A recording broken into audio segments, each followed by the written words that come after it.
మీద ఉన్న అందరు టికెట్ ప్రయత్నం చేసిన వాళ్ళే. ఎవరికి వచ్చినా మమ్మల్ని గెలిపించినా మాకు ఇట్లా అవకాశం లేదు, వీళ్ళకి ఒక్కడికే ఉంది. దయచేసి మన నియోజకవర్గంలో ఉన్న ఓటర్ మహాశైల్లో 2,50,000 వరకు ఉంది. అందులో ఎస్సీ ఎస్టీ బీసీ మైనార్టీలే మీ సంఖ్య 2 లక్షలు ఉంది. మరి మీరు ఇంతమంది ఉన్నప్పుడు ఒకసారి మీకు అవకాశం వస్తే ఎప్పుడు మీనాక్షి నాయుడు, ఎప్పుడు సాయి ప్రసాద్ రెడ్డి మేమే ఉండాలా? ఎమ్మెల్యేలు మీరు ఉండాలా? చైతన్యం లేదా? మీకు మొదటము లేదా?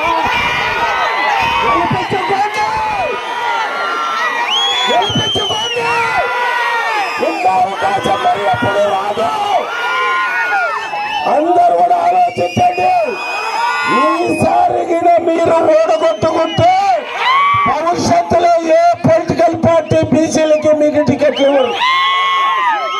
ఒక్కసారి ఆలోచించండి, మీ సత్తా ఏమనేది చూపించండి. 79 మొదలుకొని 76 వరకు, 9 మొదలుకొని చిన్నపెండకల్ వరకు, సాదాపురం మొదలుకొని ఈపాపురం వరకు ఆదూరులో ఉన్న అన్ని ఏరియాలో ఉన్న బీసీ చంద్రలేఖం కావాలి. మీ సత్తా ఏమనేది చూపించి ఇక మీదట ఎవరైనా ఓసీలో ఆదూరు నియోజకవర్గంలో నాతో పోటీ చేయడానికి వెనుకడుగు వేయాలి.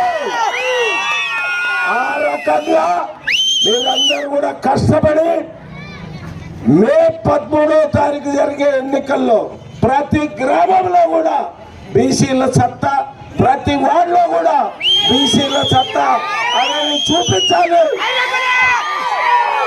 చూపిస్తారని మీ ఉత్సాహం చూస్తే నాకు అర్థమవుతా ఉంది. నేను 42 సంవత్సరాల నుంచి తెలుగుదేశం పార్టీలో ఉన్నా, నా నాయకత్వంలో ఉన్నా, ఎప్పుడు కూడా ఇంతమంది ఇక్కడ రాలేదు. ఎప్పుడు కూడా ఇంతమంది రాలేదు. వచ్చారంటే